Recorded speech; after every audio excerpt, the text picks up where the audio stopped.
En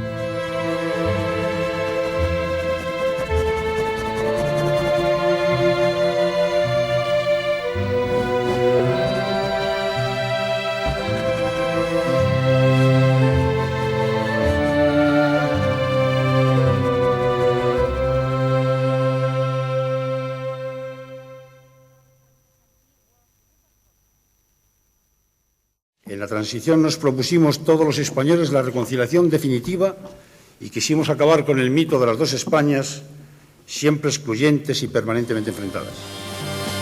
Españolito que vienes al mundo te guarde Dios. Españolito que vienes al mundo te guarde Dios. Una de las dos Españas, adelante el corazón. Arriba. Españolito que vienes al mundo te guarde Dios.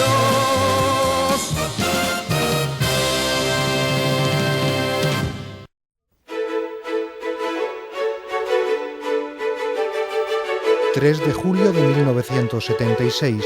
Adolfo Suárez conduce nervioso su SEAT 127. Tiene 44 años. Es ministro del primer gobierno de Juan Carlos I. El rey le acaba de llamar. Le va a nombrar presidente. Cuando le nombraron presidente de gobierno, estábamos él y yo en su casa solos.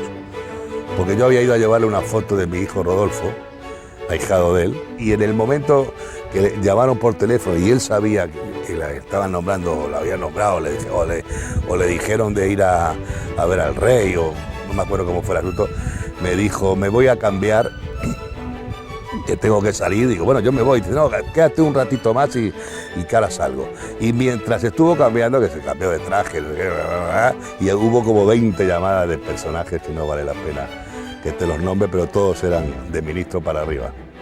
Yo había estado con él en su casa antes y él dudaba si realmente le iban a encomendar la presidencia del gobierno, pero en realidad él iba más convencido de que le iban a encargar el Ministerio de la Gobernación.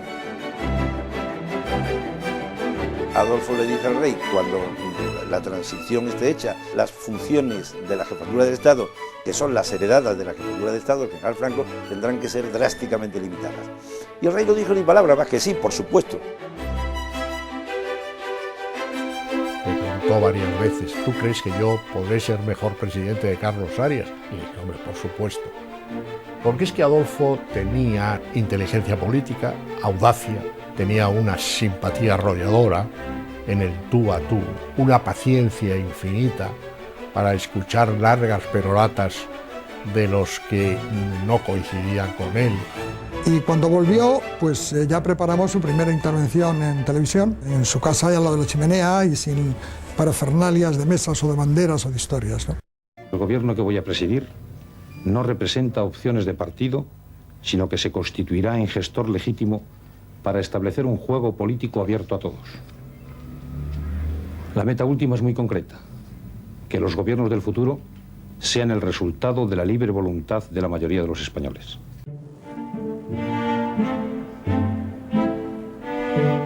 Pero Suárez es recibido con desconfianza por la prensa aperturista y la oposición todavía clandestina. Se le considera un político franquista. Su nombramiento no cayó nada bien, porque decían que era un hombre del movimiento, que venía del régimen anterior y que cómo se iba a hacer a partir de ahí un sistema democrático. Desde la perspectiva, por lo menos de la política que habíamos seguido en la oposición, a Adolfo Suárez le veíamos en la otra margen. Sintonizaba con la juventud, con las nuevas generaciones, con la necesaria tolerancia, con la imprescriptible convivencia democrática. ¿Adolfo Suárez sí o no? La reacción de todo el mundo, de los suyos y de los contrarios, la gente que estábamos en la democracia, fue pensar que había sido un error gravísimo. La historia después demostró que no había sido un error, que había sido un acierto. Ningún otro político de los que en aquel momento podían encabezar una operación reunía las cualidades de Adolfo Suárez. Ni Areilza hubiera sido capaz de hacer una cosa así, un cambio así. José María de Areilza y Manuel Fraga se niegan a entrar en el gobierno. Aspiraban a la presidencia. Suárez, con la ayuda de Osorio, tarda solo 6 días en formar su primer gabinete.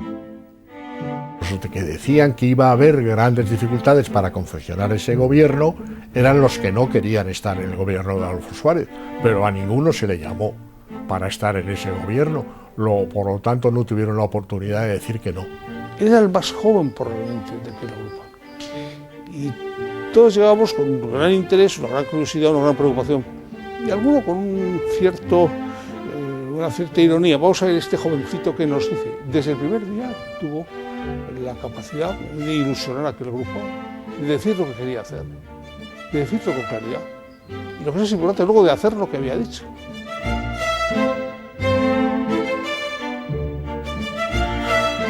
Un joven pero ya experimentado político. Toda su vida había trabajado para convertirse en presidente del gobierno. El sueño de su infancia y de su juventud.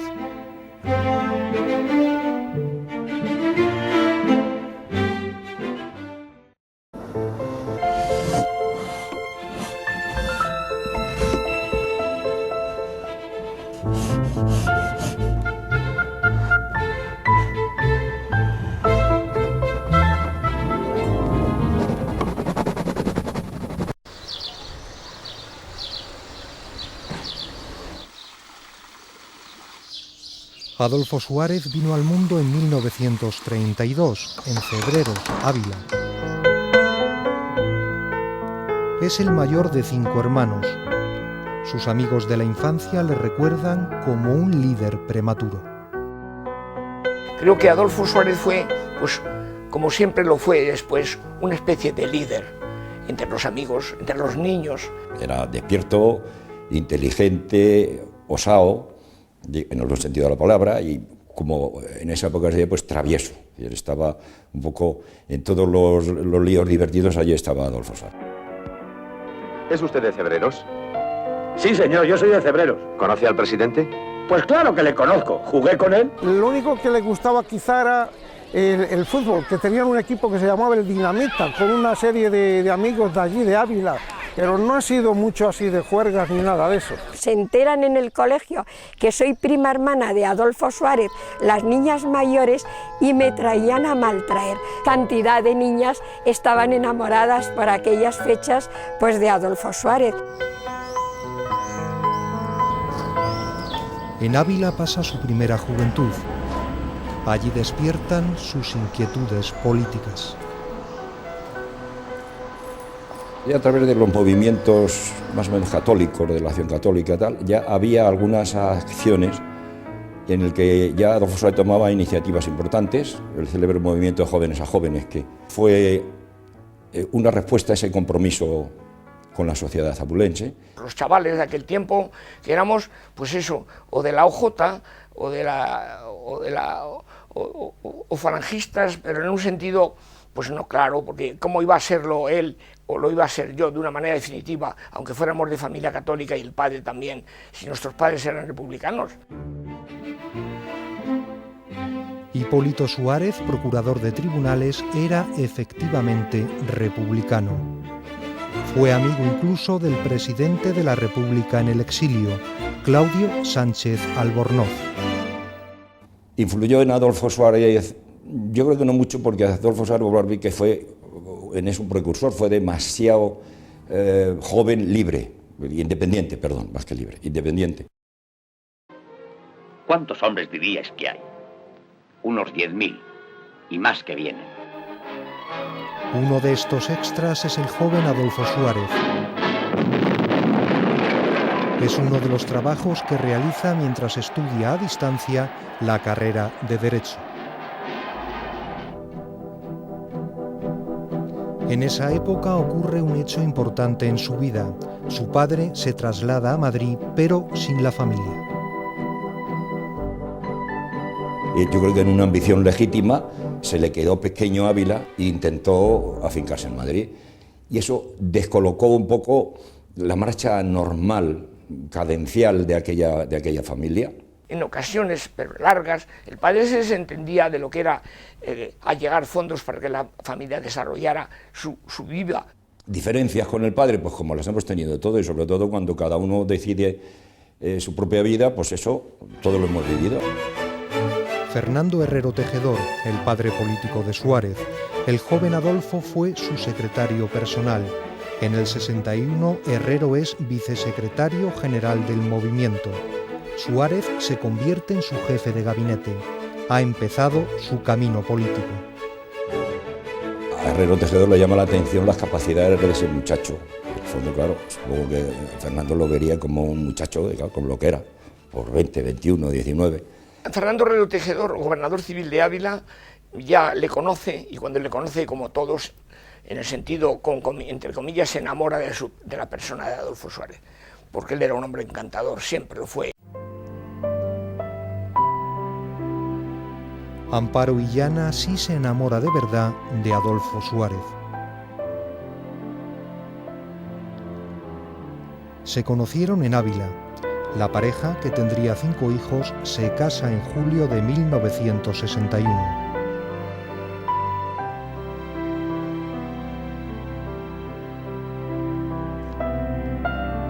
Fue una relación muy especial, a decir de amigos y familiares.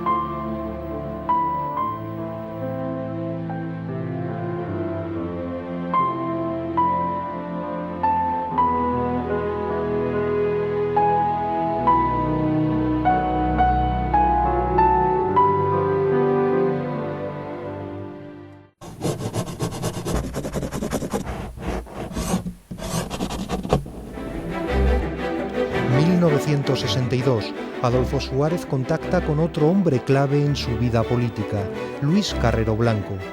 Ingresa en la Oficina de Relaciones Públicas de Presidencia de la mano de su director y gracias a una curiosa gestión.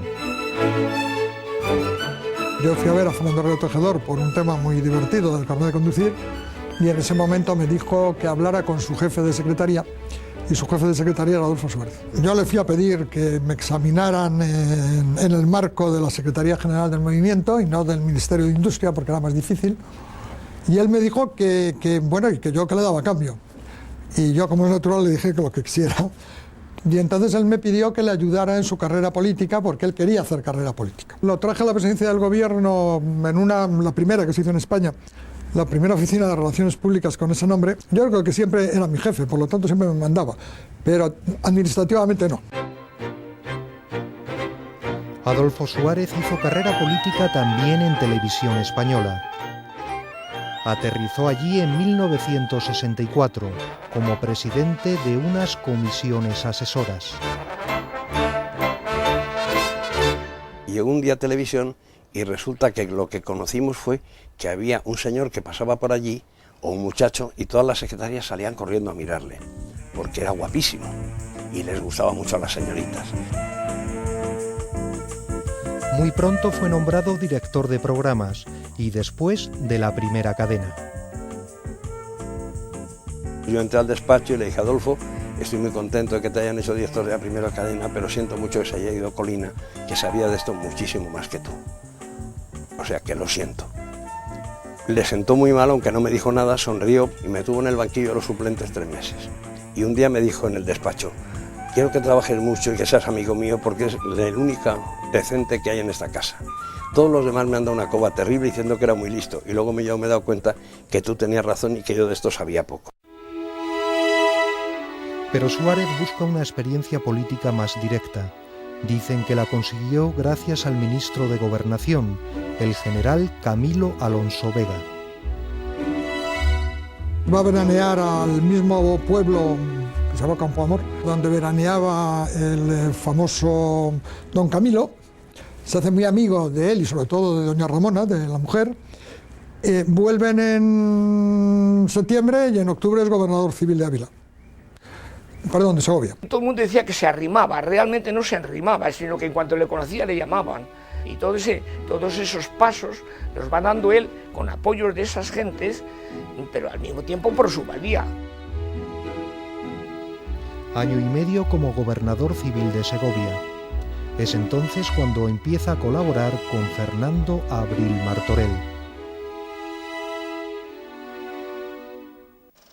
Al poco tiempo de ser nombrado conoce al príncipe Juan Carlos. Ambos simpatizan humana y políticamente.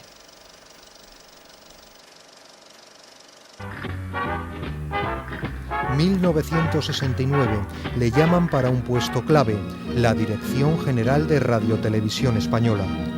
Durante su mandato arrancan programas como Crónicas de un pueblo, España siglo XX o Los camioneros. Se me ocurrió hacer una serie de unos camioneros, ¿no? La serie se llamó Los camioneros. Y esa serie sí recuerdo que fui yo a la granja al lado de Segovia, a verle, le llamé por teléfono y dije, mira, quiero plantearte un tema, etcétera, etcétera. Y le planteé a Adolfo Los camioneros y le gustó. ¿Me puede indicar por dónde se va al oeste? Si puede decirme por dónde se va al oeste. Por ese camino a la izquierda. Gracias. A partir de ahí ya hubo una mayor amistad y hubo una mayor frecuencia de vernos, ¿no? Déjame un trapo, Luisón. Me llamaron de una neumáticos, los Firestone, y de otra cosa más. Y me dijo, como se te ocurra hacer publicidad, te quito la serie. Fíjate cómo eran las cosas de aquel entonces. Digo, pero coño, que me voy a ganar unas pastas. Dice, ya tienes la serie. Eso me lo dijo Suárez a mí. A Suárez le toca supervisar las apariciones de Franco. Eso le vale las críticas del marqués de Villaverde. No estaba conforme con la imagen de ancianidad dada por su suegro. Es el párrafo que hace referencia a los... Luego, don Juan Carlos declaró inaugurado el centro en nombre del jefe del Estado. Pero Adolfo Suárez recibe de Luis Carrero Blanco un encargo fundamental: popularizar la imagen del joven príncipe Juan Carlos. Él tenía un encargo directo de la presidencia del gobierno de cuidar la imagen del príncipe. Y eso le da pues una relación muy curiosa, ¿verdad? A veces conflictiva con su ministro, porque él se consideraba independiente en gran medida. Yo creo que la relación sólida con el príncipe nace de su etapa en Radio y Televisión Española. Su ministro, el ministro de Información y Turismo, apoyaba más bien al duque de Cádiz, más bien a don Alfonso, que estaba casado con la nieta de Franco y era más familia de Franco, y él en cambio apoyó absolutamente, y de ahí viene su relación y su lealtad hacia el rey y la confianza del rey en él. El decir que entonces era muy amigo del rey, pues yo creo que es exagerar. Así como las relaciones personales entre Juan Carlos y Adolfo Suárez en la etapa de presidente fueron unas relaciones humanas extraordinarias y de confianza, en aquella época pues eran más políticas. Sus amigos de televisión ya predecían entonces el prometedor futuro de Adolfo Suárez. Un día me dijo, bueno, he estado viendo a Franco y en ese sillón del Pardo yo me sentaré. Y le dije, estoy seguro. Entonces dijo, ¿qué quiere ser cuando yo sea presidente? Y dije, yo nada, porque yo me veo vestido de gris inaugurando pantanos y me muero del terror. Y yo siempre decía, cuando seas presidente de la República, dice, de la República no, que no jodas, que no es de la República. Digo, bueno, pues cuando seas presidente ya hablaremos, etcétera, etcétera. Y se dio que fue presidente. Uno de los pasos decisivos en su carrera lo da en marzo de 1975. Herrero Tejedor es nombrado ministro secretario general del movimiento.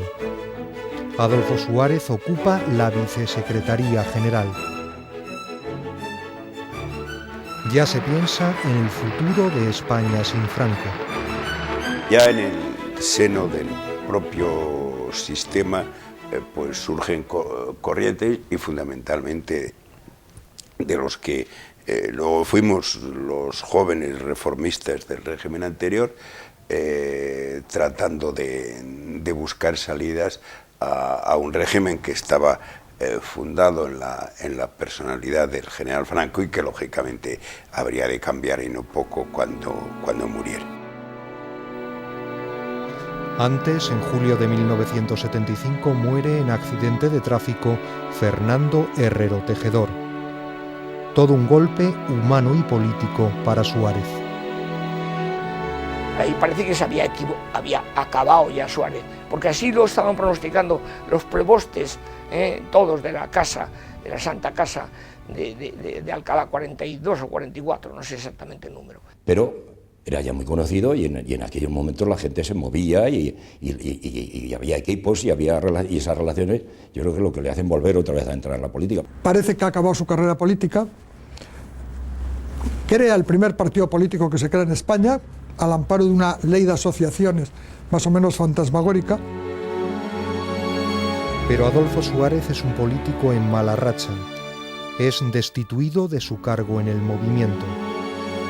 Pocos se fijan en los intensos contactos que a instancias del príncipe mantiene con Torcuato Fernández Miranda, otro político aparentemente caído.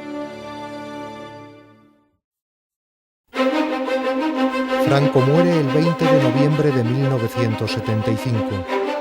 Una nueva historia empieza a escribirse. Que todos entiendan con generosidad y altura de miras que nuestro futuro se basará en un efectivo consenso de concordia nacional. Torcuato Fernández Miranda es nombrado presidente de las Cortes y del Consejo del Reino por deseo del rey. Juro servir a España con absoluta lealtad al rey. Suárez da un paso importante. Se convierte en ministro del movimiento del primer gobierno de la monarquía. Cuando Carlos Arias ha terminado de formar el gobierno, no había nombrado a nadie para Secretaría General del Movimiento. Entonces el rey le dice, bueno, falta nombrar un ministro secretario general del Movimiento, y le sugiere el nombre de Adolfo Suárez. Yo creo que fue el deseo de Torcuato Fernández Miranda de tener a Adolfo Suárez en la Secretaría General del Movimiento, se entendía bien con él. Yo creo que hay el decidido propósito de que Suárez sea la persona que desde el movimiento sea capaz de ir a la apertura y a la democratización. Tenían preparado el paquete que podríamos llamar de apertura, desde dentro del búnker, porque el Ministerio de la Presidencia del Gobierno, la de Gobernación, era muy importante, pero era mucho más importante ser ministro secretario general del movimiento. En su cargo de ministro, Suárez establece 3 importantes relaciones para su futuro inmediato. Más que una alianza, lo que hubo es un magnífico entendimiento entre Adolfo Suárez y yo durante toda la época del primer gobierno de Carlos Arias. Los gobiernos que presidía Arias, los consejos, eran muy largos. Nos aburríamos en ellos y hacíamos como los malos estudiantes en clase. Hablábamos, mientras alguno informaba sobre cuestiones poco importantes que también las sabía. Yo fui a verle al despacho de la Secretaría General del Movimiento de la calle Alcalá y allí empecé a hablar con él de los temas. Éramos conscientes de que el futuro ofrecía ciertos matices preocupantes y que había que abrirse paso. Y esas eran las conversaciones que tuve yo con Adolfo Suárez. ¿Después qué? ¿Después de Franco qué? Primavera del 76, importante reto para Suárez. Huelga general en Vitoria. 2 muertos y 100 heridos en una carga policial. Fraga, ministro de la Gobernación, está de viaje. Suárez resuelve la crisis. Carlos Arias estaba empeñado en declarar el estado de excepción. Los 3 ministros más jóvenes nos opusimos terminantemente. Suárez lo que hizo fue paliar en lo posible las graves consecuencias de una situación que era realmente grave y extrema, ¿no? Al día siguiente, recuerdo, había muerto Antonio Iturmendi, mi suegro, el rey fue a su casa y me preguntó, ¿ha estado Adolfo tan bien como él me ha contado? Y le dije, sí señor, ha estado muy bien, estupendamente bien. Me alegro mucho. El rey, de hecho, ya pensaba en Suárez como presidente. Lo insinúa durante la final de Copa del Generalísimo del 76. Y cuando ya habían transcurrido unos minutos de partido, el rey nos cogió a uno y otro por los hombros, nos acercó su cabeza hacia la suya y nos dijo, ¿habréis observado lo viejo que está Bernabéu? Y dijo, pues sí, señor. Es que hacen falta presidentes jóvenes en todo, ¿me entendéis? En todo. Sí, sí, señor, le entendemos perfectamente. Pues daros por notificados. El ministro Suárez recibe un encargo especial. Defiende en las Cortes la ley de asociaciones políticas, el primer paso para legalizar los partidos. Será su impulso definitivo hacia la presidencia.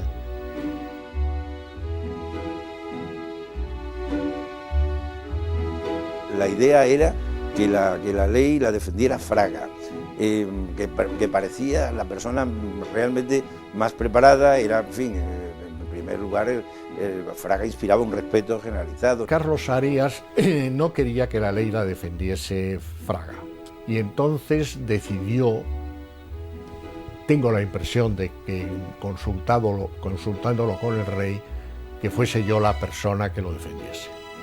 Pero a mí me pareció que yo no era la persona adecuada. Torcuato Fernández Miranda recomienda a Suárez un poco para paliar aquella situación, y por esta serie de circunstancias es, en definitiva, a Adolfo Suárez a quien le toca hacer aquel discurso que le salió muy bien. ¿Es que acaso no existe, incluso a nivel popular, un mínimo acuerdo tácito respecto al cambio sin riesgo, a la reforma profunda y ordenada, al pluralismo político, a una Cámara elegida por sufragio universal? Un joven y entonces desconocido periodista del diario Arriba es el elegido por Suárez para redactar el discurso. Lo que sí recuerdo es que le pregunté al presidente Suárez, para mí siempre será presidente Suárez, le pregunté si debía pensar más en los titulares de los periódicos del día siguiente o en el aplauso de los que hoy llamaríamos diputados y entonces eran procuradores. Y él me contestó con una gran sagacidad política en los titulares de los periódicos del día siguiente, pero sin olvidar algún aplauso de los procuradores. Vamos sencillamente, señores procuradores, a quitarle dramatismo a nuestra política. Vamos a elevar a la categoría política de normal lo que a nivel de calle es simplemente normal. Vamos a sentar las bases de un entendimiento duradero bajo el imperio de la ley. Cuando el discurso se pronuncia en las Cortes, me quedé mirando el telediario a ver si me sonaba, vi que me sonaba, es más que era el mío, y no supe más hasta que esa misma tarde o el día siguiente Adolfo Suárez me llama y me dice solamente una frase: muchas gracias, que es una frase de la que presumiré durante toda mi vida. La suerte está echada. El rey provoca la dimisión de Carlos Arias Navarro. Fernández Miranda consigue que el Consejo del Reino incluya a Suárez en la propuesta al rey de 3 candidatos a presidente. Hicieron falta muchas votaciones. Y entonces Torcuato Fernández Miranda, con gran inteligencia y habilidad, consiguió introducir en la terna a Adolfo Suárez, excluyendo a otras personas que teóricamente podían tener más posibilidades, pero que desde luego no estaban en el ánimo del rey ni en el ánimo del propio Torcuato. Juan Carlos I llama a Adolfo Suárez para encargarle la presidencia del gobierno. Suárez acaba de cumplir la ambición de toda su vida.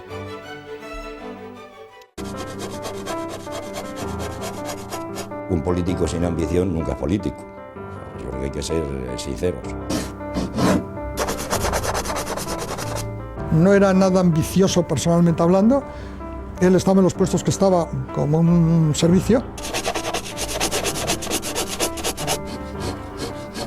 De ser ambicioso a ser trepa es distinto. De otra cosa, porque si Adolfo Suárez ha dejado demostrado algo, es su dignidad, la dignidad personal. Él tenía una gran capacidad para resolver los problemas y por lo tanto tenía la ambición de llegar a determinados puestos para hacer las cosas bien y para hacerlas, pero nunca para conservarlos o mantenerse, ¿no? No era una ambición, era una necesidad porque su cuerpo se lo pedía.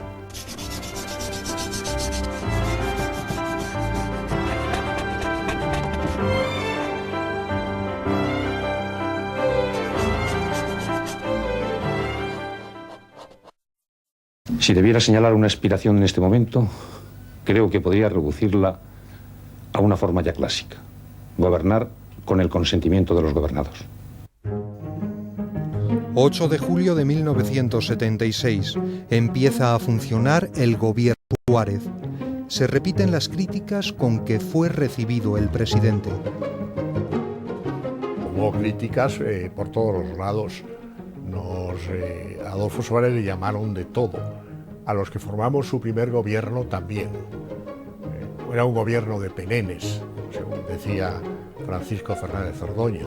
Yo creo que de Adolfo sí se podría decir de Adolfo Suárez aquello del verso de Miguel Hernández que se crece en el castigo. El país estuvo muy áspero.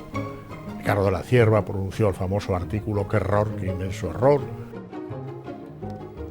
Pero se trata del gobierno que cambiaría en un año el rumbo de España. Ese primer gobierno, sin complejos de ningún tipo, es decir, con verdadera decisión, trazó su programa, fijó sus objetivos y los cumplió, en el fondo, en el tiempo y en la forma. Cuando algunas veces veo en los periódicos o en las televisiones que los gobiernos hacen balance de lo que han hecho a lo largo de un año, yo pienso, lo digo con toda sinceridad, lo que hicimos en un año los pobres penenes, bajo el mandato de Adolfo Suárez. Es el gobierno que donde no había partidos políticos, en un año hay partidos políticos, donde no había cámaras elegidas por sufragio universal, en un año hay esas cámaras elegidas por sufragio universal, y por primera vez en la historia de España, en las cárceles españolas no hay un preso por motivaciones políticas. Una de las primeras decisiones del gobierno fue precisamente la aprobación de un decreto de amnistía para presos políticos. Teníamos un interés enorme que esa amnistía, ese Consejo de Ministros, estuviese presidido por el rey. Es decir, que se viese claro que era el rey el que intervenía en la liberación de presos políticos. La experiencia de Suárez le dice que necesita personas de confianza en dos instrumentos básicos: la radiotelevisión pública y los servicios secretos. El grado de influencia de televisión era enorme. No fue más que un instrumento al servicio de Adolfo Suárez y del rey.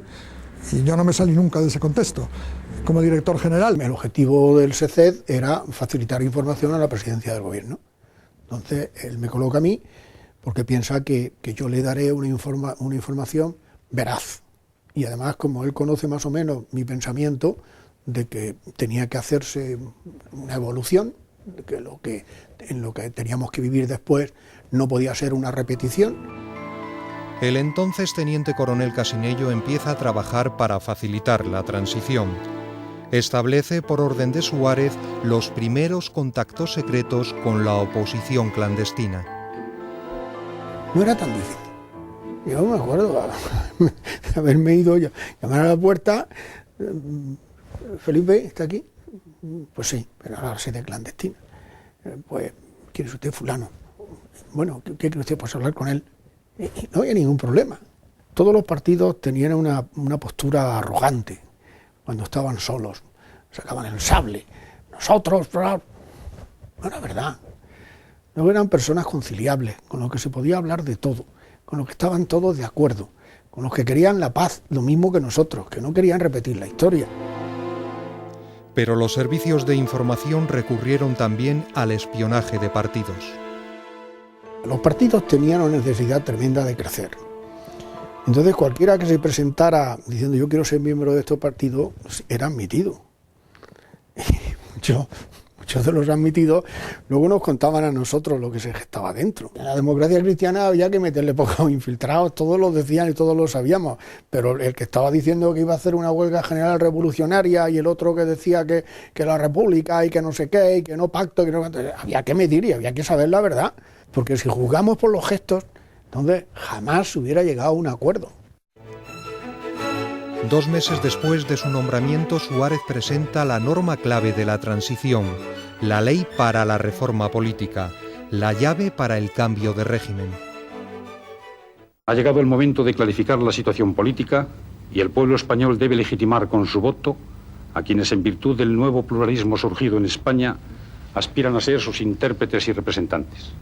Hay que conseguir que el pueblo hable cuanto antes. Era una ley de reforma política. Nosotros la cambiamos y la convertimos en una ley para la reforma política. Es decir, que después de las elecciones se plantease de verdad la reforma política. El cambio era muy sustancial y fuimos mucho más allá de lo que iba Torcuato. Era una forma de hacer visible su carácter instrumental, dinámico, a los efectos de construir el nuevo orden político futuro. Un cambio del régimen franquista que Suárez expone en su propio seno, el Consejo Nacional del Movimiento. Únicamente desde la paz social y desde una convivencia solidaria entre todos los españoles es posible la democratización que instrumenta este proyecto de ley. Fue difícil convencer a algunos procuradores de las Cortes franquistas para que apoyaran el fin del régimen. En ese momento nos repartimos entre todos los ministros a los procuradores en Cortes. Algunos no había forma de convencerlos y al final pues votaron que no. No es de verdad una reforma, es una ruptura, aunque la ruptura quiera perfilarse sin violencia y desde la legalidad. El proyecto de ley ha sido aprobado. Se levanta la sesión. A Suárez se le saltan las lágrimas aplaudiendo a los procuradores cuando los procuradores le aplauden a él, porque realmente en ese momento yo pienso que Suárez pensó que la transición había terminado, porque él era un optimista de esto absolutamente irremediable. Pero no había acabado, entre otras cosas, por el terrorismo. El Grapo secuestra a Antonio María de Oriol y Urquijo, presidente del Consejo de Estado. Lo hace 4 días antes del referéndum destinado a ratificar la ley de reforma. Estoy firmemente convencido de que es posible la consolidación en paz de este gran pueblo que se llama España. Yo somos todos. 15 de diciembre del 76, referéndum. La oposición democrática pide la abstención, pero la reforma es ratificada por abrumadora mayoría. Y eso es obra de Suárez, eso es evidentemente obra de Suárez. Conseguir que las Cortes de Franco se hicieran el harakiri fue una proeza política y en esa proeza el rey y Suárez tuvieron un papel extraordinario. Lunes 24 de enero de 1977. 5 abogados laboralistas vinculados al Partido Comunista mueren en Atocha bajo las balas de la extrema derecha. 4 resultan heridos de gravedad. Además, el Grapo comete otro sonado secuestro, el del general Villa Escusa. Es el único momento en que claramente, quizá a lo mejor también con la deformación del ministro de Ramo, yo es la única vez que veo claramente las cosas complicadas. El más duro que yo he vivido en compañía de Adolfo Suárez. Fue espantoso, fue espantoso. Si no quiero detenerme mucho en eso porque todavía me acuerdo y realmente que fue espantoso porque tú estabas viendo que se iba a ir al garete todo lo que realmente era una obra que daba la impresión de que ya estaba a punto de llegar a buen término. Torcuato Fernández Miranda insistió de una manera tenaz en que se declarase el estado de excepción. Nosotros nos negamos en redondo a que todo eso ocurriese y realmente fueron unos momentos muy difíciles. Y daba además la impresión de que aquello era una especie de conspiración diabólica. De entreguismo a la subversión, nada. De actitudes tibias hacia las provocaciones, nada. De actitud y predisposición al diálogo pacífico, todo. De abrir el juego político para normalizar la vida ciudadana, todo. El entierro de los abogados lo organizan los aún ilegales comunistas. Se hace en tensa y multitudinaria calma, pero en calma. La policía poco después libera a Oriol y Villa Escusa. España recupera la serenidad. Suárez no la había perdido. A mí siempre me llamó la atención la serenidad, ¿no? Yo nunca le vi abatido. Preocupado, abrumado, sí. Abatido, nunca.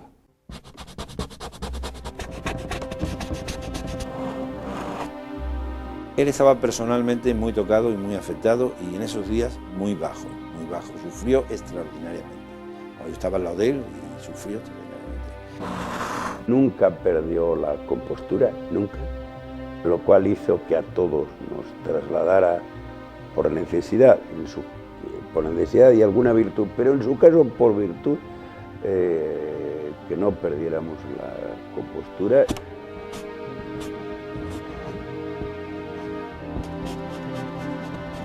Él lo encajaba muy bien, aparentemente, porque claro, como es lógico, la procesión iba por dentro, porque no se puede impunemente dormir 2 o 3 horas al día, tomarse una tortilla francesa y un café un día y otro, y tener disgustos cada 5 minutos. Es mucha tela eso para una persona.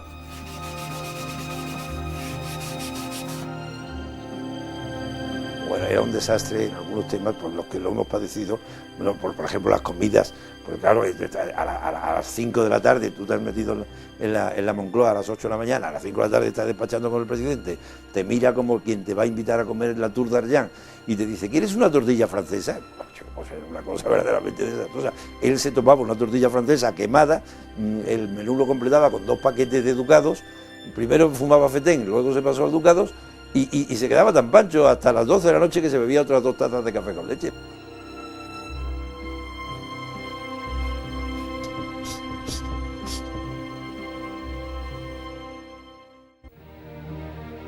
Febrero de 1977.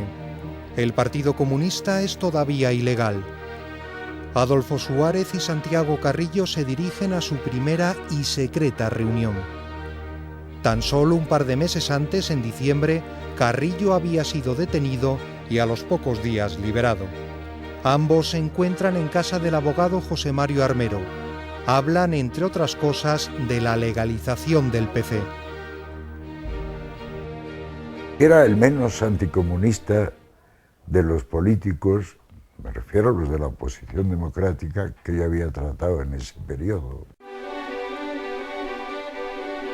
En definitiva, en esa entrevista ya la idea de lo que fueron después los pactos de la Moncloa estaba en cursa. Un día estábamos comiendo, Amparo y Ana, su mujer, que era un ser absolutamente maravilloso, él y yo, y sonó el teléfono. Entonces se puso Adolfo, el teléfono estaba a 2 o 3 metros, y dijo, Santiago, o dejas de hacer barbaridades tu gente, o de lo dicho no hay nada, ¿eh? ¿Cómo que no? A todos los que detienen llevan el carnet del Partido Comunista. Adiós. Y colgó. Y vino y dijo, ya está. Dije, ¿qué es Santiago Carrillo? Dijo, ¿cómo lo has notado? Digo, hombre, Santiago y el Partido Comunista, y de lo dicho no hay nada, ya me dirás. Bueno. Y me dijo, ¿sabes lo peor de los políticos? Que ni a sus mejores amigos le pueden contar nunca la verdad. El SECED recomendó la legalización del Partido Comunista. Lo recomendó. El Partido Comunista de España ha sido legalizado. Les ofreceremos en la segunda edición de Telediario, dentro de poco más de 2 horas, más información sobre esta importante noticia. 9 de abril de 1977, Sábado Santo, es el día elegido para decretar la legalización del PCE. Suárez asume la decisión casi en solitario.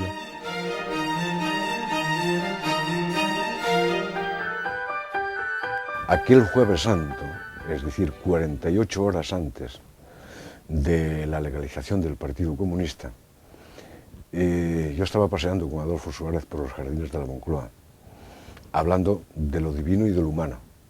Y Adolfo Suárez me preguntó, ¿tú qué crees que voy a hacer con el Partido Comunista? Y yo no recuerdo qué dije, pero cualquier tontería. Y Adolfo Suárez en aquel momento no me dijo ni palabra. Ese tema él lo había hablado 100 veces con el rey, por lo menos, por supuesto, pero el rey no es el que legaliza, el rey no es quien legaliza el Partido Comunista, lo legaliza el presidente del gobierno. Yo, señores, no solo no soy comunista, sino que rechazo firmemente su ideología, como la rechazan los demás miembros del gabinete que presido. Pero sí soy demócrata, y sinceramente demócrata. Por ello pienso que nuestro pueblo es suficientemente maduro y lo demuestra a diario como para asimilar su propio pluralismo. El alto mando militar rechazó, aunque acató la medida. El ministro de Marina dimitió, alegando lo sorpresivo de la decisión. Los ministros militares sabían que se iba a legalizar el Partido Comunista. Lo sabían primero porque yo se lo decía cada vez que tenía una entrevista con ellos. Se lo decía. Es en ese momento, en una situación muy grave, en la que podía pasar cualquier cosa, incluido un golpe militar. En ese momento es cuando acordamos adoptar la bandera nacional.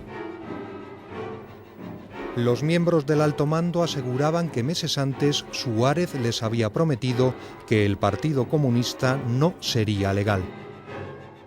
Explicó la ley para la reforma política y uno de los capitanes generales, el general Prada, teniente general Prada, al terminar su exposición le dijo: «Viva la madre que te parió».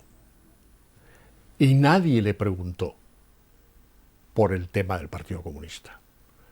Pero Adolfo, en vista del éxito que había tenido con los capitanes generales, se creyó en la obligación de decir que mientras estuviese vigente el Código Penal,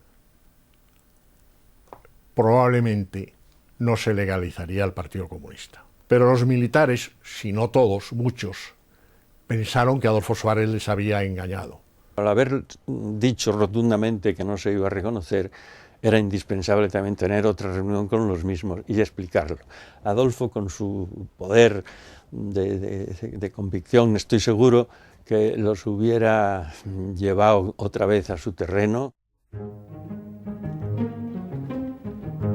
La legalización del PC deja preparado el panorama para las primeras elecciones democráticas.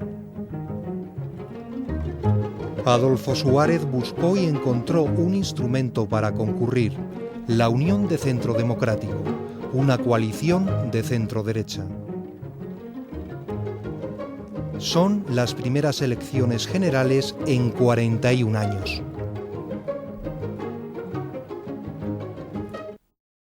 Les convoco a un pacto de no enfrentamiento a la hora de presentar y defender las diversas opciones electorales. Todo el mundo hacía esto por primera vez y entonces las meteduras de pata eran fenomenales. Había gente que no sabía qué hacer en los actos públicos, se cometían unos errores gravísimos, pero todo nos divertía. Y luego la gente por primera vez podía acudir a concentraciones de miles y miles y miles de personas que se sentían tan felices por primera vez de escuchar a sus dirigentes, a aquello en lo que confiaba. Fue una fiesta, eso ya no se puede repetir. Las elecciones de 1977, de 15 de junio, se distinguen precisamente por esta ilusión. Son unas elecciones pacíficas, las primeras elecciones democráticas, pero sobre todo son unas elecciones en las que participa mucho la ciudadanía española. Libertad, libertad, sin ira, libertad, guárdate tu miedo y tu ira, porque hay libertad, sin ira, libertad, y si no la hay, sin duda la habrá. Yo nunca tuve la menor duda de que les iba a ganar el CD, nunca. Lo fundamental era que quedara muy bien el Partido Socialista.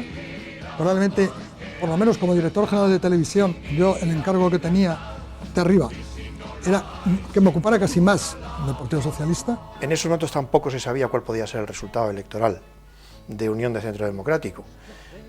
Yo puedo decirle que en algunos cálculos que se hacían puramente intuitivos, se manejaba una situación de en torno a los 40-45 escaños. Puedo prometer y prometo que nuestros actos de gobierno constituirán un conjunto escalonado de medidas racionales y objetivas para la progresiva solución de nuestros problemas. Es la efectiva intervención final de Adolfo Suárez en el cierre de campaña. El 15 de junio de 1977 la UCD gana las elecciones, pero sin mayoría absoluta. Adolfo contempló los resultados de las elecciones como una victoria, como a él le gustaba que fueran las victorias. Es decir, él decía muchas veces que lo importante es ganar, pero manteniendo las posibilidades del otro de ganar en otra ocasión. A estas alturas de la transición ya ha quedado clara la capacidad de comunicación y de convicción de Adolfo Suárez.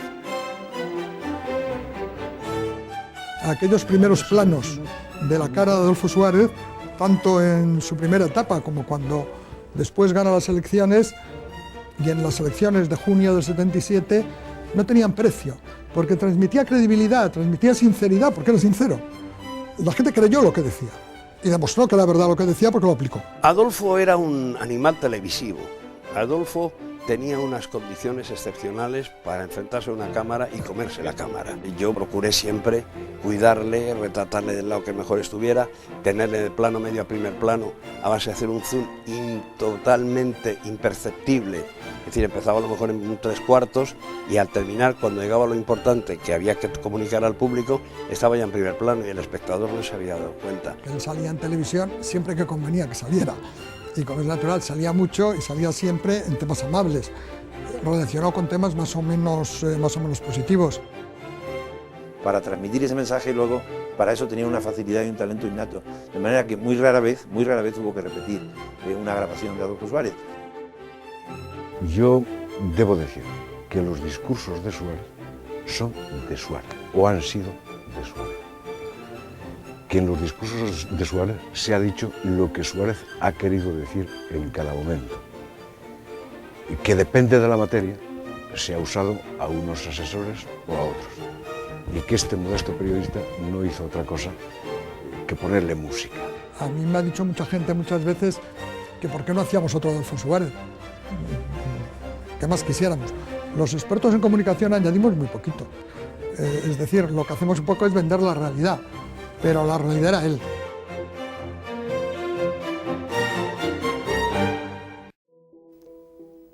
Las dotes de convicción de Suárez no le evitaron la pérdida de dos firmes apoyos. Primero, el de Torcuato Fernández Miranda. Torcuato tenía en mente la candidatura de Adolfo Suárez para ser presidente del gobierno hasta la fecha de las primeras elecciones democráticas. Pensó que durante esa época él podría dirigir a Adolfo Suárez y que después de las elecciones Dios diría, incluso Dios o el rey o los resultados electorales podían decir que Torcuato fuese presidente del gobierno. El propio Osorio no tardaría en irse del lado de Adolfo Suárez. Y Adolfo Suárez, pues influenciado yo no sé por quién, desde luego no por mí, le dijo a Felipe González que él iba a gobernar el centro izquierda, que iba a pasar a Felipe González por la izquierda. A mí aquello me pareció un tremendo disparate. No se puede decir, ni muchísimo menos, que hubiera veleidades izquierdistas. Otra cosa que las gentes de los orígenes, Adolfo Suárez, que son los míos también, pues de alguna manera tuviéramos una cierta sensibilidad por los problemas sociales. Que se me diga a mí qué planteamientos fiscales tenía, por ejemplo, Adolfo Suárez, que implicaran sobrepasar al PSOE por la izquierda. ¿Qué planteamientos culturales o de valores tenía Adolfo Suárez que implicara pasar al PSOE por la izquierda? La España autonómica se crea durante el mandato de Suárez. El servicio secreto contactó con Tarradellas en el exilio en 1976. La Generalitat de Cataluña fue restablecida en septiembre del 77. ¡Ciudadanos de Cataluña! ¡Ya son aquí! Nos parecía pues un poco la llegada de Tarradellas también, pues la culminación de ese proceso en que no hubiera un español fuera de España exiliado. También avanza el proceso autonómico en el País Vasco. Pero ni este empuje ni las amnistías del 76 y 77 acabaron con el terrorismo de ETA. Si en tiempo de Franco mataron a 3 o 4 nada más, era un terrorismo pequeñísimo, pequeñísimo. Si cuando ETA empieza a crecer es cuando empieza la democracia.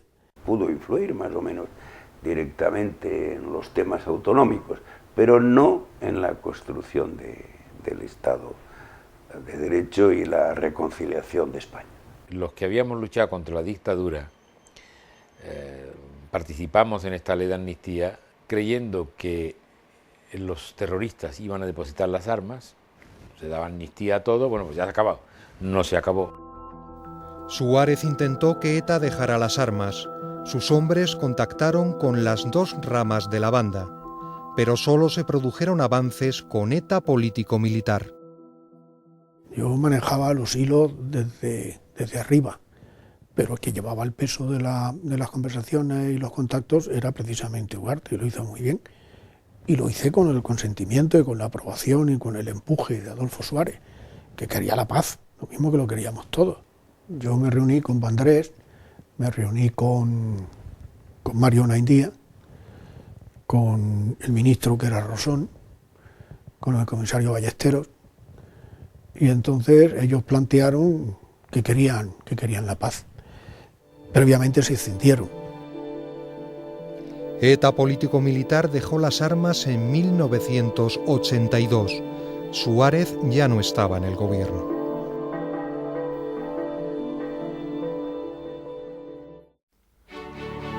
Suárez y su equipo también se enfrentan en 1977 a una difícil situación económica. Con una inflación elevadísima, una crisis industrial y un desplome empresarial que daba a todos los actos políticos de entonces y a la situación en general un gran dramatismo. Había que estabilizar los precios, estabilizar el conjunto de las rentas y salarios, tratar en definitiva de que la reforma tributaria se cumpliese. Yo creo que el gran valor de Suárez, la razón por la que pasa la historia, es el coraje que puso para resolver unos problemas que no tenían una solución sencilla. Estamos todos de acuerdo en el texto que se ha repartido, procedemos entonces a la firma. La gran reforma económica la hizo el gobierno Suárez de acuerdo con todas las fuerzas políticas. Son los pactos de la Moncloa. Sin los pactos de la Moncloa, la economía en España no hubiera soltado el lastre que tenía, el cuello de botella que tenía en aquel momento, con una inflación altísima, con un paro creciente. Era el programa o el proyecto de una coalición que se había formado sin llamarse coalición entre reformistas del régimen y oposición democrática. Crisis económica, reforma política, terrorismo, muchas cosas para una vida familiar normal. Pues prácticamente, aunque vivían allí, pues prácticamente no los veía. Los veía a la hora de cenar, porque comer casi nunca comía, y prácticamente nada. O sea, estaban allí, pero estaban como unos huéspedes, porque no le daba tiempo. Una persona que pasó lo indecible es Amparo Illana Elortegui, su mujer, que fue un ángel tutelar, un ángel protector, una mujer que entró con la mente abierta, con unos deseos de hacer cosas, pero sin entrometerse, con momentos terribles mentales dentro del Palacio de Moncloa, por lo que veíamos. Esos 5 años, con la Iglesia en contra, la banca en contra, el ejército en contra, la derecha en contra, la izquierda en contra, los sindicatos armando líos, la ETA matando, asesinando y secuestrando. Era un no vivir. Yo creo que Adolfo, todas las cosas malas que le han pasado después ha sido consecuencia de esos 5 años de nervios, de dormir 2 horas y de cuando se acababa de acostar llamarle que han secuestrado no sé quién.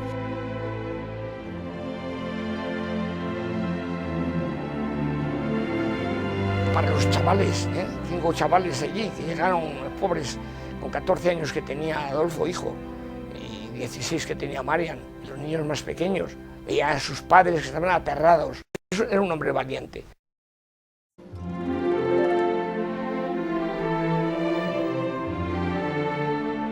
Suárez redujo pero no eliminó las aficiones y el contacto con los amigos.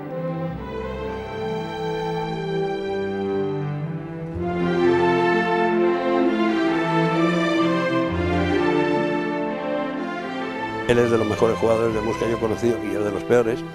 Jugábamos pues con Gutiérrez Mellado, con Fernando Abril, con Amparo, con Mara, él y yo. Y Amparo y yo íbamos siempre de compañeros porque éramos los peores. Y generalmente ganábamos porque teníamos muy buen naipe.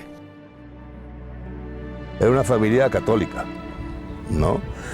Y de alguna forma, pues, hombre, no es que fuese unos meapilas, Adolfo nunca fue meapila, pero pues siempre había un respeto, que todo. Y a mí me trataban un poco como el golfo no de la familia, pero casi del entorno familiar. Era un loquito del fútbol y yo he visto con él miles de partidos televisados. Y luego tenía entonces, claro, entonces no había los vídeos de ahora ni esas cosas, tenía una máquina de cine, un proyector, y los domingos pues pedía películas, no sé, a las distribuidoras se las prestaban y nos invitaba a ver películas allí. Yo qué sé, ya hemos visto, pues, no sé, Los 10 Mandamientos, Lo que el viento se llevó, muchísimas películas.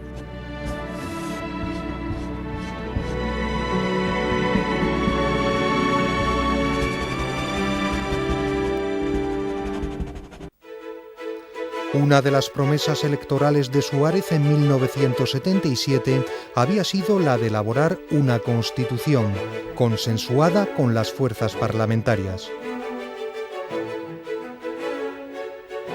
Lo consigue. Ahora se puede percibir la dificultad política, que se integran en ese proceso político y prestan finalmente su consentimiento explícito Partido Comunista, Partido Socialista, Partido Unión de Centro Democrático, el nacionalismo catalán como fuerza entonces mayoritaria, el equivalente que se llamaba entonces Convergencia Democrática de Cataluña, hoy es CiU. Yo le he visto dar instrucciones para determinados artículos de la Constitución. Nunca me produjo la sensación de que fuera un hombre que no tuviera el Estado dentro de la cabeza y muy claro. La Constitución es aprobada en referéndum el 6 de diciembre de 1978.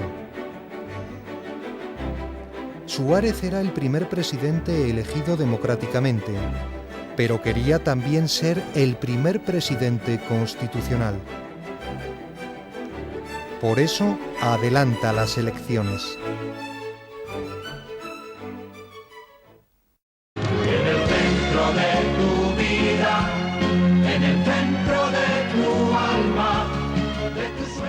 Campaña electoral de 1979. Es más dura que la anterior. Suárez pasa a la ofensiva dialéctica, especialmente contra el PSOE. Fue tremendo contra el Partido Socialista, porque en ese momento el Partido Socialista sacaba 1 millón, las encuestas decían que sacaba 1 millón de votos más que el Partido Popular, que UCD, que Unión de Centro Democrática. Y este discurso cambió casi 1 millón de votos.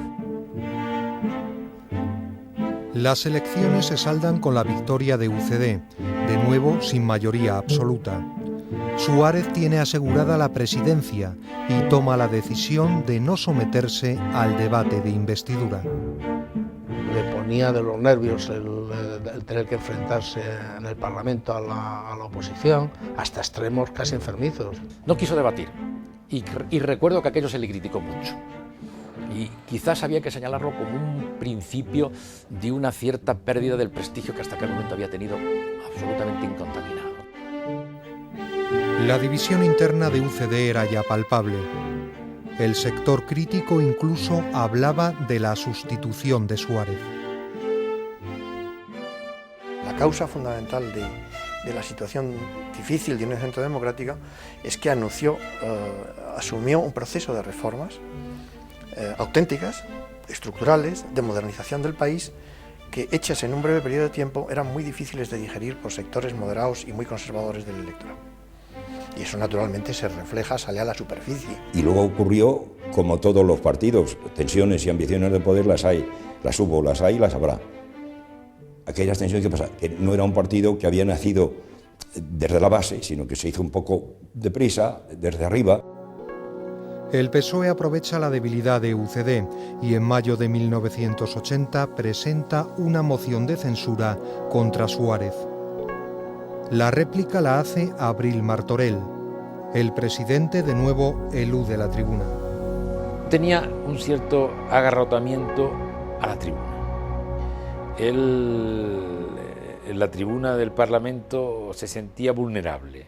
Él me confesó a mí en muchas ocasiones, después de ser presidente, que no podía evitar mirarme, que estaba pendiente de los ojos míos en la tribuna.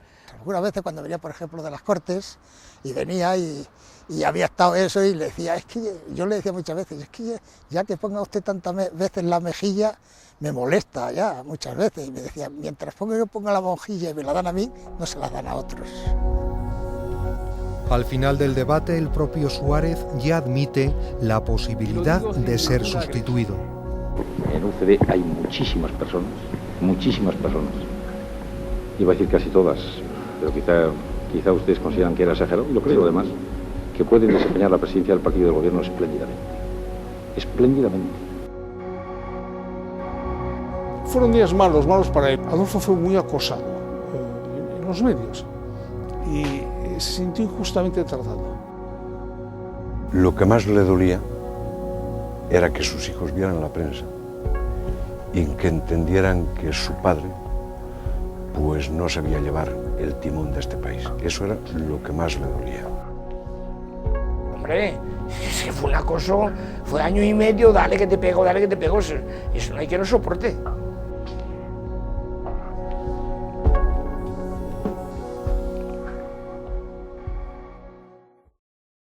Hoy tengo la responsabilidad de explicarles, desde la confianza y la legitimidad con la que me invistieron como presidente constitucional, las razones por las cuales presento irrevocablemente mi dimisión. Adolfo Suárez ha dimitido, una decisión esperada por algunos, pero que sorprende a los españoles. Sabíamos que iba a dimitir. Me llamaron, yo creo que me deben haber llamado. Vente aquí que el jefe está mal, algo así, o necesita estar con amigos, algo así fue. Porque la verdad es que no tenía yo ningún cometido, nada más que simplemente, pero sí estaba ese día. Yo de repente estaba viendo televisión y me miro y veo que sale Adolfo dimitiendo. Cogí el coche, me fui para Moncloa y llegué y dije, pero bueno, ¿qué ha pasado? Pues no, es que ha dimitido. Y hablando con alguien, dije, pero bueno, le vi a él, digo, ¿cómo no me has llamado? Dije, no, le he dicho a Amelia que no te avisara, porque si venías igual me convencías para que no dimitiera. No le recuerdo destrozado, le recuerdo serio, muy serio, pero no destrozado, no destrozado. Yo le propuse que se quedara en el partido y yo en el gobierno, que yo trabajaría con mucho gusto presidiendo un gobierno con Adolfo Suárez en el partido. No quiso. Y alguna vez luego me recordaba que yo tenía razón. He llegado al convencimiento de que hoy, y en las actuales circunstancias, mi marcha es más beneficiosa para España que mi permanencia en la presidencia. Me voy, pues, sin que nadie me lo haya pedido.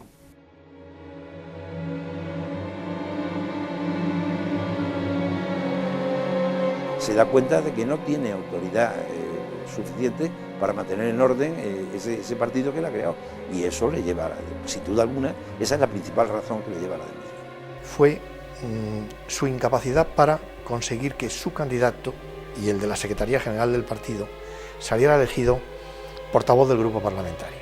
La clase política de verdad, los Herrero de Miñón, todas estas personas que eran los varones del UCD, siempre llevaron muy mal que a una persona como él, un chusquero de la política, en efecto, pues fuera el que estuviera en el lugar que pensaban que ellos tenían derecho a estar, ¿no?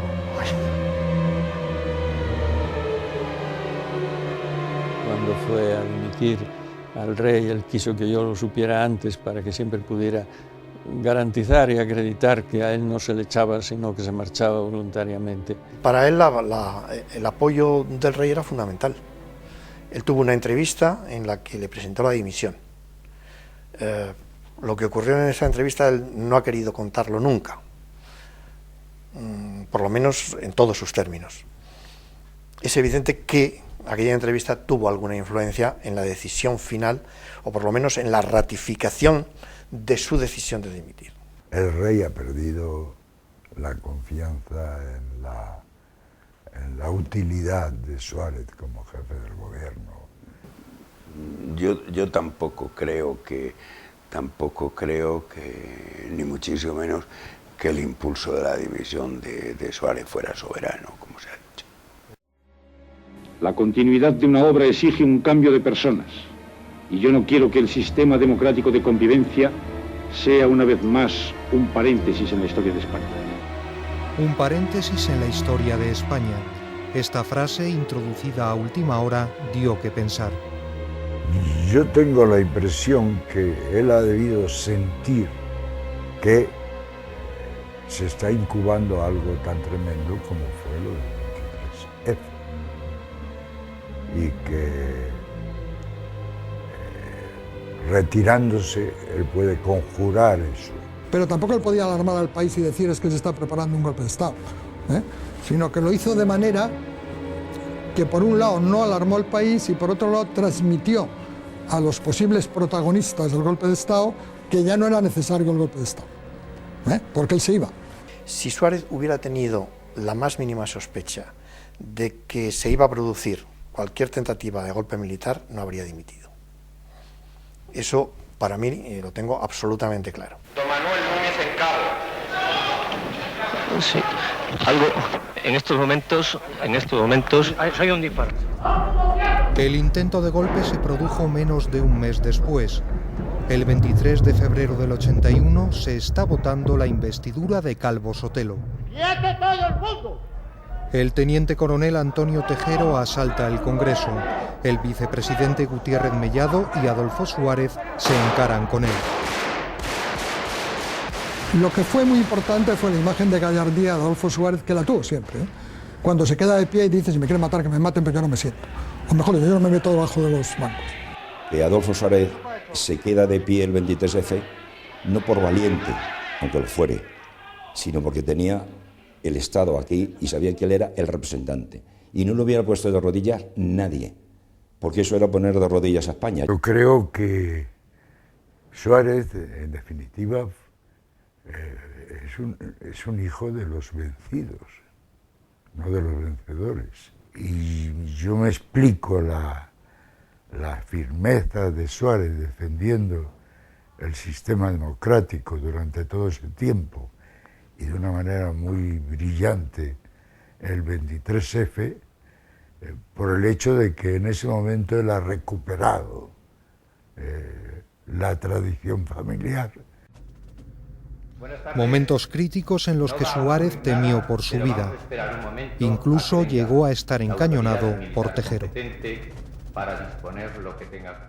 Los golpistas sacaron del hemiciclo del Parlamento a 6 personas, a Adolfo Suárez, a Felipe González, Santiago Carrillo, General Gutiérrez Mellado, Agustín Rodríguez Sagún y yo mismo.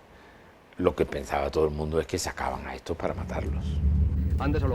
Fueron situaciones de tensión y riesgo que también vivieron en el Palacio de la Moncloa la familia y colaboradores de Suárez. Yo pasé, me metí con todas las cosas y cuando llego ahí arriba viene pues el teniente coronel y Cercadillo y me dicen, don Aurelio, bueno, te siento decirle que ha habido una cosa en las Cortes muy importante y bueno, todos los que vayan llegando como usted y los que estaban aquí, que eran muy pocos, y no sabemos si los estamos protegiendo o los estamos reteniendo. Bueno, a lo mejor se me pusieron a mí aquí en la garganta, ¿no? Entonces también volvió Amparo, más tarde volvió, y lo mismo, allí nos quedaron enchironados allí dentro del palacio. Y pasábamos allí una odisea mental, porque no podíamos salir, no podíamos hablar por teléfono, todo estaba interceptado. Confirmo que he ordenado. El golpe fracasa. Suárez puede dejar la presidencia con el sistema democrático asegurado.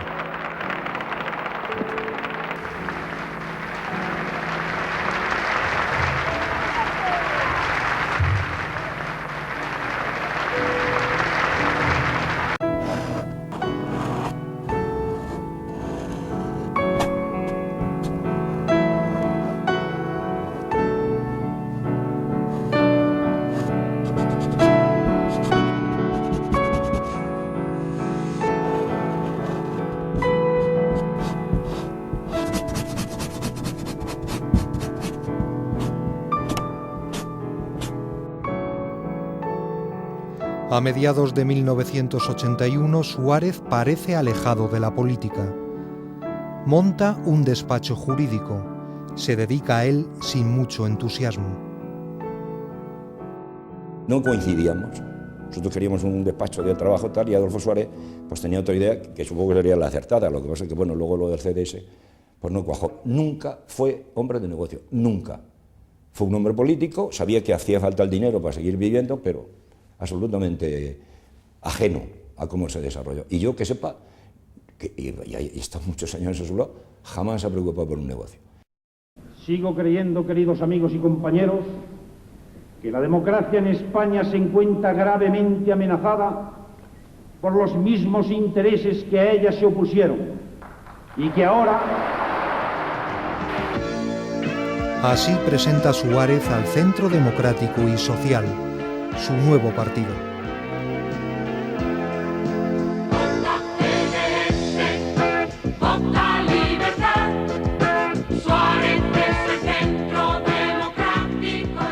Yo creo que ese fue su único error, porque si Adolfo Suárez cuando dimite de UCD se va a su casa y se está quieto, a los 2 años España entera está de rodillas pidiéndole que vuelva. Lo cual hubiera cambiado la historia de este país, porque con Adolfo Suárez UCD hubiera sacado 50 o 60 diputados y hubiera sido la bisagra, en lugar de que la bisagra han sido los nacionalistas. Suárez recobra una libertad personal que no había tenido hasta ese momento y da un paso más hacia el centro. El voto hacia CDS es un voto útil, porque es un voto en favor de la normalización de la vida española. Las elecciones de 1982 deparan una abrumadora victoria del PSOE. El CDS obtiene 2 escaños, el de Agustín Rodríguez Sahagún y el del propio Suárez.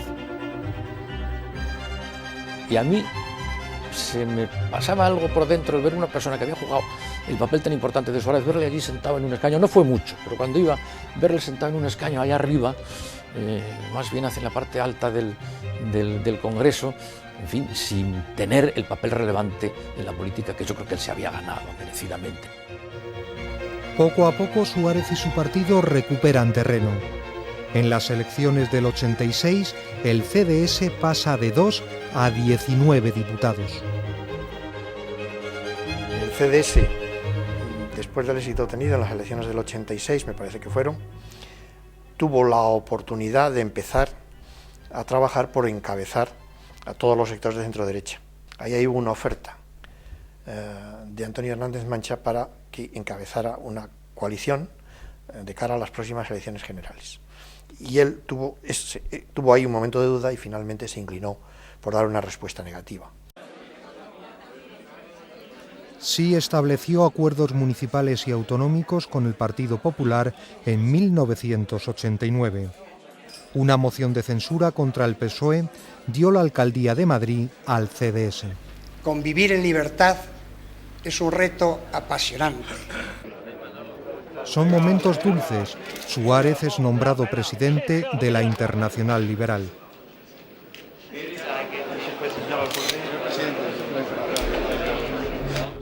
Pero las elecciones de 1989 le arrebatan 5 escaños. ¿Decepcionado los resultados?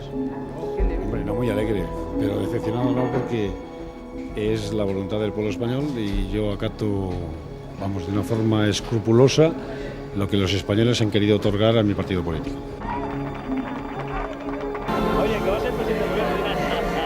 Los comicios municipales y autonómicos de 1991 fueron mucho peor. Y una representación en ayuntamientos y comunidades autónomas absolutamente determinante para la formación. Debo asumir la responsabilidad absoluta de este resultado electoral y en esa asunción de responsabilidades les comunico que presento mi dimisión como presidente del CDS. Fue su retirada definitiva de la política, del trabajo de toda su vida. Su única ilusión era la política. Entonces, aun habiendo dimitido, aun habiendo terminado con el CDS, siempre que íbamos a su casa a comer o a cenar, la conversación siempre volvía a la política, a hablar de un político, del otro, de lo que se podía hacer, de lo que no se podía hacer. Y yo creo que en el fondo tenía la ilusión de volver. Recuerdo también una de las veces que tuvo un problema en un brazo, que decían que era mal de tenis, y yo le decía, mal de tenis no, lo que pasa es que como estás sin hacer política te duele todo. Tuvo que estar completamente retirado de la política para que se le reconocieran sus méritos.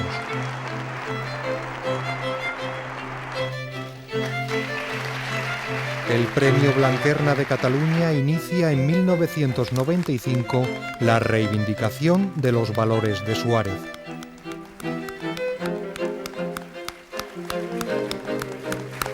Don Adolfo Suárez González, Duque de Suárez. El máximo exponente fue el Premio Príncipe de Asturias a la Concordia de 1996.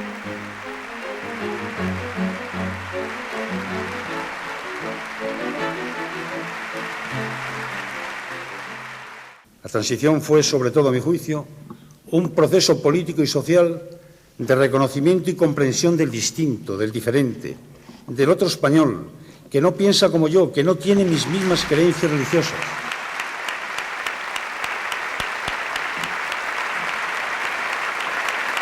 No disfrutó demasiado de sus premios.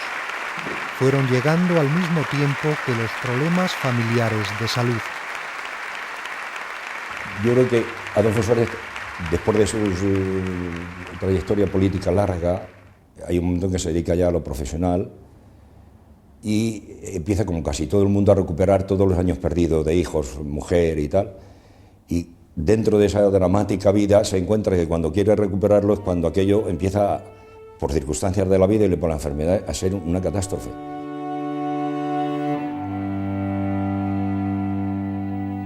A su hija Marian le descubren un cáncer de mama durante su embarazo.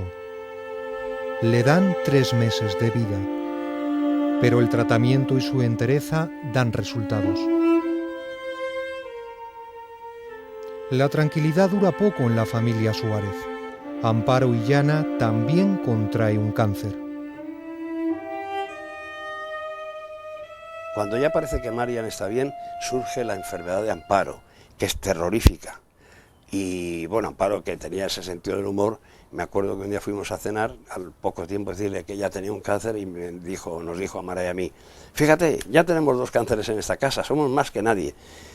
Lo tomó muy bien, pero claro, 10 años con la hija en esa situación, 4 o 5 con la mujer en la misma, pues eso no hay Dios que lo aguante. No vivía volcado totalmente y además volcado y desgraciadamente pues tuvo unos problemas gravísimos que de alguna forma tengo entendido que lo solucionó vendiendo cosas y pidiendo créditos, etcétera, etcétera, pero la enfermedad de Marian y la enfermedad de Amparo lo dejó tirado por el suelo totalmente. Le dedicó tal vez, es casi un disparate decir eso, una paradoja, le dedicó demasiado tiempo. Pues hombre, no, nunca es demasiado tiempo. Lo que pasa es que tal vez debió acompañarle a alguien más, o debimos. Posiblemente ese sea mi remordimiento. Estuvieron en Houston mucho tiempo, viviendo además. Él, con Amparo. María también iba, sí. Y bueno, hubo un momento en que creía que todo, porque Marian de alguna forma se salvó, ¿sabes? Y le vino el batacazo de Amparo, ¿no? Amparo Illana perdió la batalla contra el cáncer en 2001. Su muerte fue más que un duro golpe para Adolfo Suárez. Él era un enamorado tremendo de su mujer, era un ejemplo. Era su ángel. Fue un golpe demasiado fuerte. La muerte de Amparo Illana terminó ya de desarbolar su nave. Amparo Illana era, yo mismo la adoraba. Lo que no pudo la política y las permanentes dramas que le suceden en su vida, pues eso le agotó. Yo diría que es que llega un momento en que se agota. ahí es donde se abruma, pero no en la política, en lo humano.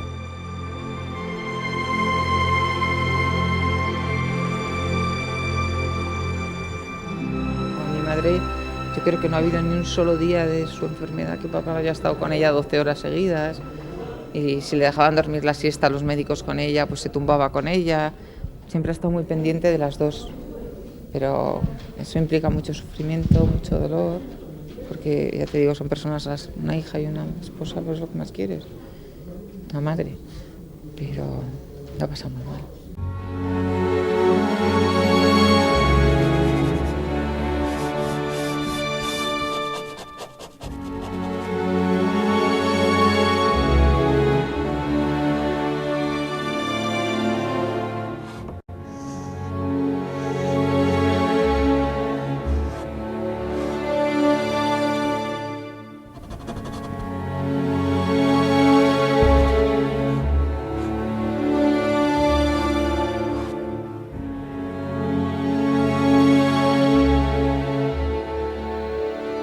Tras la muerte de su esposa, la memoria de Adolfo Suárez empieza a fallar. Los 8 o 10 meses de morir doña Amparo, que en paz descanse, yo ya lo empecé a ver un poco raro y preguntaba, ¿qué tiene? ¿Qué le pasa? No, está bien, está. Lo que pasa que decíamos que le había afectado muchísimo lo de su señora, y en eso todos nos amparábamos, porque habíamos visto que no era así. Y yo creo que posiblemente, pero en fin, es una opinión humildísima, yo creo que ahí se ha producido un autoabandono, es decir, no se cuidó. Por eso yo creo que no fue consciente. En las 2 primeras veces se dio cuenta perfectamente que le había pasado algo. Pues tonto tenía que ser, porque de repente no te acuerdas. Ya no voy a decir que esto se llama vaso, pero no te acuerdas de lo que hiciste hace media hora, joder, algo me pasa. O vas a recordar un nombre y te pones en guardia. O se pone uno en guardia, ¿sí o no? Y este se puso en guardia. Él sabía que le pasaba algo, pero no sabía qué. Se dio cuenta en mayo de 2003. Su hijo se presenta como candidato del PP a la Junta de Castilla-La Mancha. Suárez pierde el hilo de su intervención. Me he hecho tal lío que quiero terminar cuanto antes, lo cual siempre es complicado. Fue la última aparición pública de Adolfo Suárez. Creo sinceramente que si ella viviera, contemplaría con la emoción y el amor que supo darnos a todos la trayectoria política de mi hijo, que ahora comienza. En su nombre y en el mío propio, envío a Adolfo el más estrecho de los abrazos. A partir de entonces, la pérdida de memoria fue progresiva. Él no decía que iba peor. Decía, coño, me cuesta trabajo hacer esto, me cuesta trabajo hacer lo otro. Se quejaba de su persona, pero no estaba pensando lo que le estaba pasando. Y luego eso, como va tan rápido, eso como cuando un señor tiene algo que le incapacita, no quiere saberlo. Su hija María muere en marzo de 2004. Suárez no acude al entierro. En su memoria enferma, ella y su mujer están vivas. Yo creo que la mayor tragedia justamente es la de no recordar que ha sido presidente del gobierno de España y el primer presidente de la democracia. Porque, bueno, ya en la Ilíada vemos cómo los héroes hacen sus hazañas para ser recordados, ¿no? Muy buena persona, muy buen tío y muy amigo de su gente, muy amigo y muy familiar y muy amigo de sus amigos, incapaz de... Yo creo que Adolfo era incapaz de traicionar a nadie. Incapaz. Antes de traicionar te lo decía, era muy, porque era muy chulillo en ese sentido, ¿no? Entre comillas la palabra chulillo, por supuesto, era capaz de decirle a alguien no va más antes que traicionar. Era su forma de ser. La mayor cualidad de Adolfo Suárez yo creo que era su bondad y su generosidad. Es decir, Adolfo ha sido siempre un hombre muy generoso. Lo que sería difícil citar es sus enemigos, porque realmente Adolfo consiguió ser amigo hasta de Santiago Carrillo, que era lo más opuesto, digamos, a él, y ha sido amigo de Felipe González, de José María Aznar, de todos, es decir, porque era un hombre de concordia. Y Suárez es un hombre, además, que después no ha guardado rencor a ninguno de los que le pusieron zancadillas a montones. Ha sido un hombre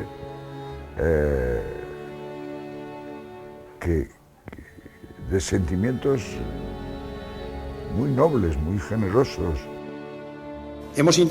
Intentamos desarraigar los viejos hábitos de la prepotencia, la intolerancia, el dogmatismo, la discordia y la insolidaridad. Ese fue y sigue siendo mi talante personal y político. En algún momento he llegado a pensar que yo fui víctima política de la práctica de la concordia, pero si así fue, me enorgullezco de ello.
Volveré.